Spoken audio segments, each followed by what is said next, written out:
ഏവർക്കും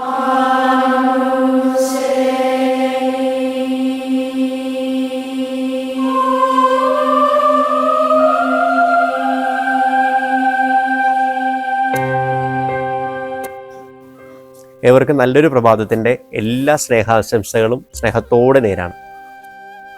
നമ്മളിന്ന് വായിച്ചേക്കുന്ന സുവിശേഷ ഭാഗം ശരിക്കും പറഞ്ഞു കഴിഞ്ഞാൽ മനസ്സിരുത്തി വായിക്കുന്നവന് ആത്മീയ ജീവിതത്തിലൂടെ കടന്നു പോകുന്നതിന് വല്ലാത്ത സങ്കടവും അസ്വസ്ഥതയൊക്കെ ഉണ്ടാക്കുന്ന ഒരു സുവിശേഷ ഭാഗമാണ്.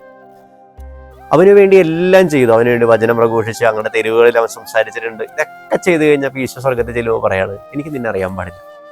ആലോചിച്ച് നോക്കി, നമ്മൾ ഇത്രയണ്ട് ദൈവത്തിന് വേണ്ടി ജീവിച്ചിട്ട് ഈശോയ്ക്ക് വേണ്ടി നിലകൊണ്ടിട്ട് അവസാനം നമ്മളോട് പറയണം നമ്മൾ അറിയാൻ പാടില്ല എന്ന് പറഞ്ഞു കഴിയുമ്പോൾ ആ ഒരു ഗതികേട് എന്തൊരവസ്ഥയാണ്.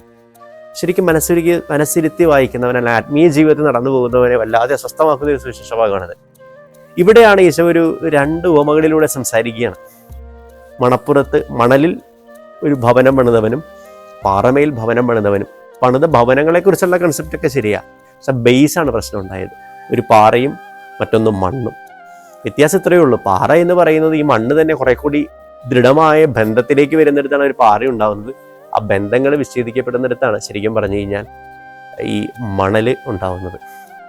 ആനന്ദ് എന്ന് പറയുന്ന എഴുത്തുകാരൻ്റെ സുന്ദരമായൊരു വരികളുണ്ട്, എങ്ങനെയാണ് മരുഭൂമിയിൽ ഉണ്ടാവുന്നത്. സുന്ദരമായൊരു നോവലാണ്.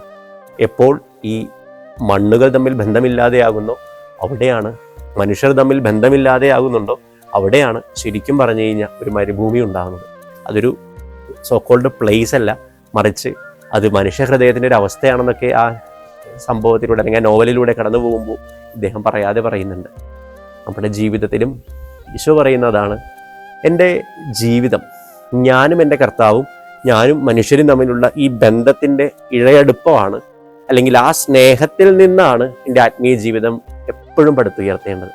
ഒരിക്കലും ഒരാൾക്ക് ഒറ്റയ്ക്ക് നന്നാവുക അല്ലെങ്കിൽ അവന് ആരോടുമില്ലാതെ ഏകാഗിയായി ജീവിക്കുക അതിനേക്കാളൊക്കെ എളുപ്പം എല്ലാ മനുഷ്യരുടെ കൂടെ ആത്മീയതയിലായിരുന്ന് ദൈവത്തോട് സ്നേഹത്തിലായിരുന്ന് സാധിക്കുന്നിടത്താണ് ശരിക്കൊരു ആത്മീയത വളരുക. അപ്പോൾ സ്വർഗത്തിൽ ചെല്ലുമ്പോൾ ദൈവം എന്നെ അറിയണമെന്നുണ്ടെങ്കിൽ ഈ ബന്ധത്തിൻ്റെ ആഴമുണ്ടാവണം. ഞാൻ എൻ്റെ ദൈവത്തെ സ്നേഹിക്കുന്നു, എൻ്റെ കൂടെ ആയിരിക്കുന്ന മനുഷ്യരെ സ്നേഹിക്കുന്നു, സ്നേഹത്തിൻ്റെ ഒരു അനുഗ്രഹത്തിൻ്റെ ഒരു അടയാളമാകുന്നു. ഞാൻ ആത്മീയനാണോ? ആ ചോദ്യത്തിന് ഒറ്റ ഉത്തരവുള്ളൂ, ഞാൻ ആയിരിക്കുന്നിടത്തൊരു അനുഗ്രഹമാണോ? കാരണം അബ്രഹത്തോട് 12-ാം അധ്യായത്തിൽ, ഉൽപ്പത്തി പുസ്തകത്തിൻ്റെ 12-ാം അധ്യായത്തിൽ ദൈവം കൊടുത്തൊരു വാഗ്ദാനമുണ്ട്, നിന്നെ ഞാൻ അനുഗ്രഹമാക്കി മാറ്റും. ആത്മീയനാണോ? നീ അനുഗ്രഹമായിരിക്കും ആയിരിക്കുന്നിടത്ത്. അങ്ങനെ അല്ലെങ്കിൽ അങ്ങനെ ആകാനുള്ള കൃപ നൽകണമേ എന്ന്, കർത്താവ് എന്നെ ഒരു അനുഗ്രഹമാക്കണമേ എന്ന് ഈ ഒരു ദിവസം പ്രാർത്ഥിക്കാം.